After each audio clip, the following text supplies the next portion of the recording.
آج کی دو horror stories ایسی ہے کہ آپ کو ڈرا کر رکھ دے گی بھائی. آج کی دونوں سٹوری بہت زیادہ ہورر ہونے والی ہے, سسپینس سے بھری ہوئی, خوفناک, سنسنی خیز. تو آپ لوگوں سے یہی ریکویسٹ ہے, سٹوریز کے ساتھ بنے رہیں. اگر آپ لوگوں کو سٹوری پسند آئی تو ضرور سے کمنٹس میں بتا دیجیے گا. اگر آپ لوگ سٹوری سن رہے ہو تو اینڈ تک ضرور سے سنیے گا. بنا ٹائم ویسٹ کیے بڑھتے ہیں اپنی سٹوری کی طرف. میرا نام ارسلان ہے اور یہ کہانی میری زندگی کے سب سے خوفناک تجربات پر مبنی ہے. میں دبئی کے ایک ہسپتال کے مردہ خانہ میں گزشتہ 4 سال سے کام کر رہا ہوں. لوگ سمجھتے ہیں کہ یہ مردہ خانہ میں کام کرنا آسان ہے کیونکہ وہاں جو ہیں وہ تو کچھ کہہ یا کر نہیں سکتے, لیکن حقیقت اس سے بالکل مختلف ہے.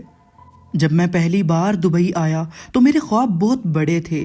میں نے سوچا تھا کہ یہاں اپنی محنت سے سب کچھ بدل دوں گا, لیکن قسمت نے مجھے ایک ایسی نوکری دی جو راتوں کی نیند اڑا دے. ہسپتال کا مردہ خانہ جہاں لاشیں دن رات آتی رہتی ہیں اور ہر لاش اپنی کہانی سناتے ہوئے محسوس ہوتی ہے.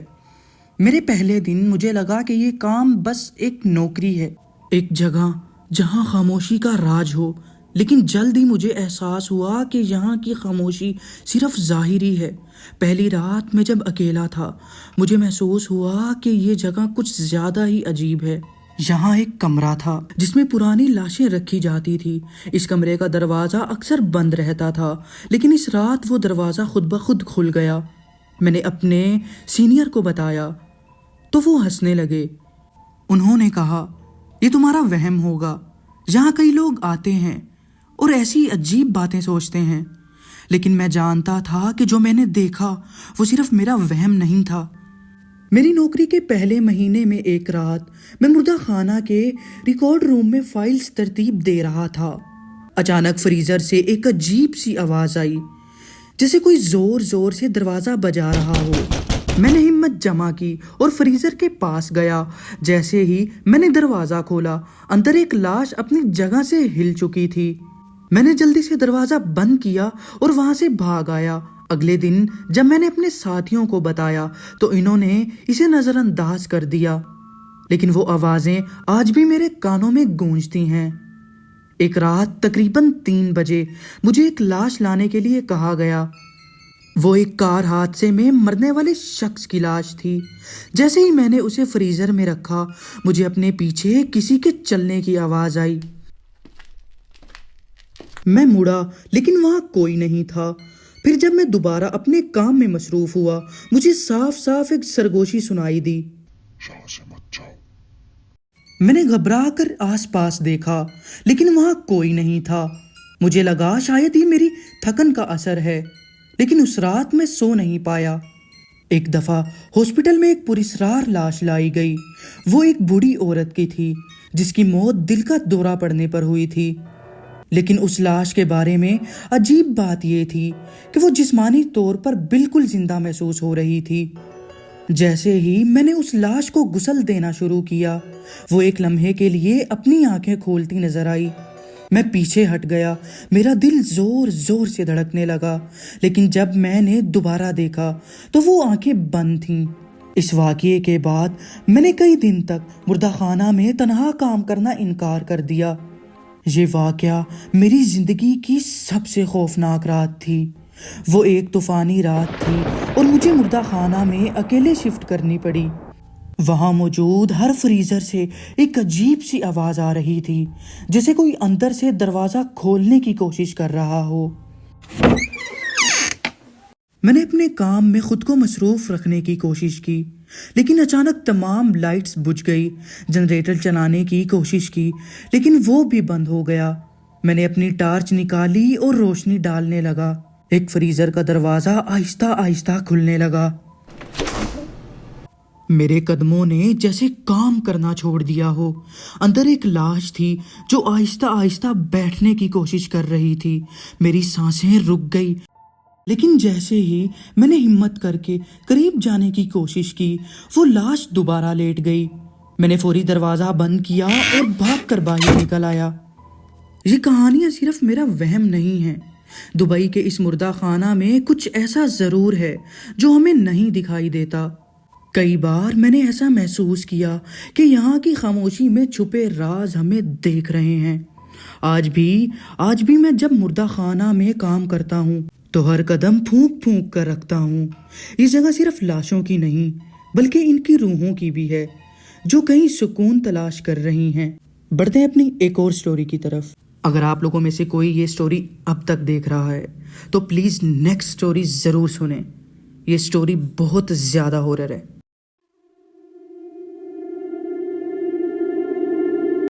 میرا نام ارسلان ہے اور میں ایک عام سا لڑکا ہوں۔ ہم 3 بہن بھائی ہیں۔ میری بڑی بہن عائشہ جو مجھ سے 2 سال بڑی ہیں، اور میرا چھوٹا بھائی حماد جو صرف 7 سال کا ہے۔ میرے والدین نے اپنی زندگی کی تمام جمع پونجی خرچ کرنے کے لیے ایک نیا گھر خریدا تھا جو اسلام آباد کے مضافات میں واقع تھا۔ اس گھر میں شفٹ ہونے کے لیے ہم سب بے حد پرجوش تھے، لیکن ہمیں اندازہ نہیں تھا کہ یہ خوشی زیادہ دن تک قائم نہیں رہے گی۔ یہ جنوری کی سرد شام تھی جب ہم نے اپنے نئے گھر میں قدم رکھا۔ گھر 2 منزلہ تھا، خوبصورت اور کشادہ۔